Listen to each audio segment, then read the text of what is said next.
हमने स्टार्ट कर ये नंबर 8 है। ये इसमें लिखा हुआ है find the values of y।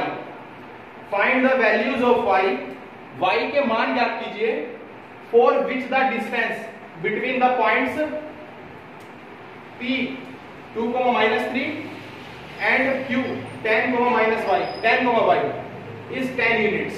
वो कह रहा है कि अगर आपके पास दो बिंदु p और q हो तो उनके बीच की दूरी 10 हो। दो बिंदु p और q हो, उनके बीच की दूरी 10 यूनिट्स हो, 10 मात्रक हो, तो बताइए यहां से y का मान कितना होगा। बड़ा सरल सा क्वेश्चन है, बहुत आसान। मैं आपको बताता हूं क्या कहना चाह रहा है। कह रहा है कि p और q इन दोनों ही पॉइंट्स के बीच की दूरी कितनी है बच्चों? 10। कह रहा है p का जो कोऑर्डिनेट्स हैं वो क्या है? 2, -3 एंड q के जो हमारे पास कोऑर्डिनेट्स हैं वो है 10, y। तो कह रहा है find the value of y के क्या मान होंगे? y के मान ज्ञात करने के लिए बोल रहा है। बहुत ही सरल क्वेश्चन है बच्चों, आप डायरेक्ट कर सकते हो। pq = 10, यही तो बोला है उसने। डिस्टेंस फॉर्मूला हम जानते हैं बच्चों, डिस्टेंस फॉर्मूले के थ्रू इस क्वेश्चन को बड़ी सरलता से किया जा सकता है। क्या कहता है डिस्टेंस फॉर्मूला? अंडर रूट के अंदर x2 - x1 का whole square plus y2 - y1 का होल स्क्वायर = 10। ये बात समझ में आती है बच्चों आप लोगों के? उसके बाद आप क्या करोगे बच्चों? आप जानते हो अगर कभी भी अंडर रूट को हटाना हो ना, मेरी बात गौर सुनना, अगर अंडर रूट को हटाना हो तो आप ऐसा कीजिए, दोनों ही साइडों का, दोनों पक्षों का क्या कर दीजिए? दोनों पक्षों का वर्ग कर दीजिए, स्क्वायर द बोथ साइड। ठीक है, तो आप क्या करेंगे यहाँ पर? बोथ साइड का स्क्वायर कर दीजिए, जिससे क्या होगा? x2 - x1 का whole square plus y2 - y1 का होल स्क्वायर = आ जाएगा 10। यहां पर इसका स्क्वायर कर दिया और इस साइड में हमने अंडर रूट वाले का भी क्या कर दिया बच्चों? स्क्वायर कर दिया। समझ में आ रही है बात? अब आप देखिए इस स्क्वायर से ये अंडर रूट हो जाएगा कैंसिल, तो ये बन जाएगा हमारे पास x2 - x1 का whole square plus y2 - y1 का होल स्क्वायर बराबर 10 का स्क्वायर कितना होता है बच्चों? 100। समझ में आ रही है बात? समझ में आ रहा है ना? इसके बाद आप क्या करेंगे? बस आपके पास ये वैल्यूज हैं। देखिए इसको आप बोलते हो x1, ये होता है y1, ये x2 और ये। उसके बाद आप क्या करेंगे? देखिए x2 कितना है बच्चों? 10 - x1 कितना है? 2 का स्क्वायर प्लस y2 कितना है बच्चों? y और y1 कितना है? -3। एक माइनस ये पहले से है तो माइनस प्लस के 3 का स्क्वायर आ जाएगा और बराबर में आ जाएगा 100। क्लियर हुआ? अंडर रूट को अंडर रूट को हटाने के लिए ही हमने क्या करा था?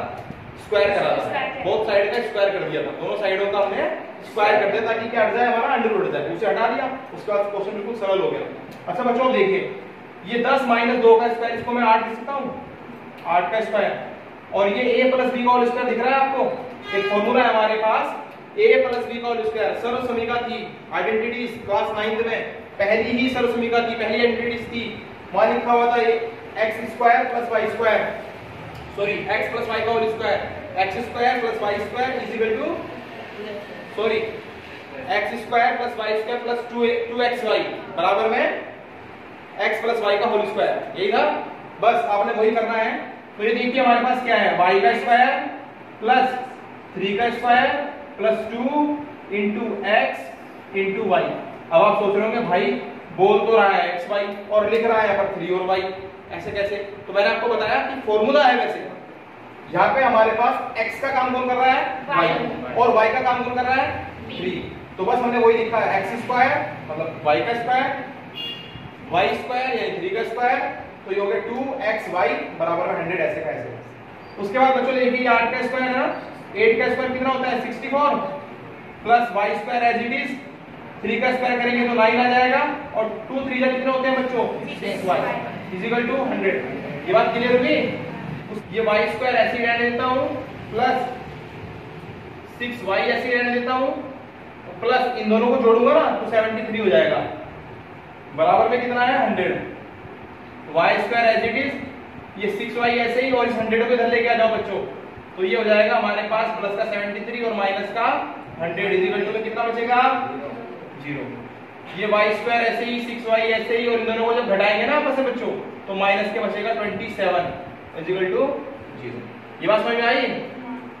जिसके समझ में नहीं आई हाथ खड़ा करें, सबके समझ में आ गई। तो बच्चों क्या करना है, जब आपका इतना आंसर आ जाएगा, अब आप क्या करेंगे, अब आपको करने हैं इसके फैक्टर। क्या करने हैं? फैक्टर करने के लिए एक तरीका बताया था मैंने। हम ऐसी संख्याएं देखते हैं, देखो वाई स्क्वायर का गुणांक कितना है यहाँ पर, तो मैंने बोला था कि वाई स्क्वायर का गुणांक देखो और लास्ट वाली संख्या देखो, इन दोनों नंबरों का मल्टीप्लिकेशन कितना होता है? 27 हो जाता है, 27 एकम, और बीच में क्या है? माइनस, और ये कितना है? तो इसका मतलब हमसे यहाँ से एक बात बनती है, समझ में आती है कि ऐसी दो संख्याएं ढूंढनी है अपने दिमाग में, ऐसी दो संख्याएं सोचनी है, ऐसे दो नंबर ढूंढने हैं जिन्हें मल्टीप्लाई करें तो 27 आ जाए और उन दोनों को आपस में घटाया जाए तो कितना आ जाए बच्चों? 6 आ जाए। तो सोचिए कौन कौन सी है? 9 और 3। 9 को और 3 को आप क्या करेंगे बच्चों? घटाएंगे आपस में, तो कितना आ जाएगा? 6 आ जाएगा। और दोनों की मल्टीप्लाई करेंगे तो कितना आ जाएगा? 27 आ जाएगा। तो बस हमें संख्या मिल जाती है, उसके बाद काम बड़ा ही आसान हो जाएगा। कैसे? मैं यहाँ लिख सकता हूँ y का स्क्वायर, इस वन को तो लिखने की जरूरत ही नहीं है, प्लस इसे लिख सकता हूँ 9 माइनस 3 और साथ में y माइनस के 27 और इक्वल टू 0। क्लियर होगी मेरी बात? उसके बाद y square as it is. अब देखिए y जब यहाँ मल्टीप्लाई करेंगे तो ये हो जाएगा 9y, इधर से y के साथ में ये माइनस 3 भी गुणा कर जाएगा, कितना हो जाएगा? 3y, और माइनस के 27 ऐसे ही बराबर में। उसके बाद इन दोनों में से कुछ कॉमन लेना है। कॉमन हमेशा ऐसी संख्या आती है जो दोनों में होती है, कॉमन उसी तो बोलते हैं। तो आप देखिए बच्चों, यहाँ पे यहाँ y है और यहाँ भी y है, तो y क्या आ जाएगा यहाँ से? अंदर बचेगा यहाँ से एक y और, क्योंकि स्क्वायर था ना y का, एक y बाहर आ भी गया तब भी एक y अंदर ही है, और प्लस 9 रह जाएगा ऐसे ही। अच्छा, इन दोनों में से भी कुछ कॉमन लेना है कि ब्रैकेट के अंदर ऐसा बन जाए, जो दूसरा ब्रैकेट हो कुछ ऐसा कॉमन हो इन दोनों में से कि दूसरे ब्रैकेट के अंदर ऐसा बन जाए।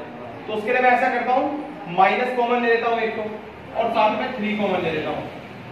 माइनस 3 कॉमन लेने से फायदा ये होगा कि यहाँ तो बचेगा y, और ये माइनस तो बाहर चला गया, तो अंदर क्या बचा? प्लस, और ये 9 3 जा 27 हुआ था ना, तो 3 तो हमारा बाहर चला गया ना, 3 तो हमारा बाहर चला गया, तो यहाँ कितना बचा बच्चों? 9 बचा, इक्वल टू 0, जैसे था वैसे का वैसे। समझ आ रहा है?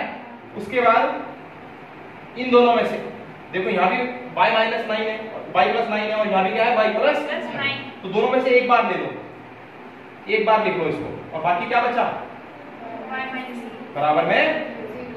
तो बच्चे ये भी कॉमन लेना ही होता है इन दोनों में से, मतलब इसमें से और इसमें से क्या ले लिया common? y minus y plus 9 common ले लिया, और बाकी जो बचा y माइनस 3 वो दूसरे ब्रैकेट में आ गया, बराबर में 0।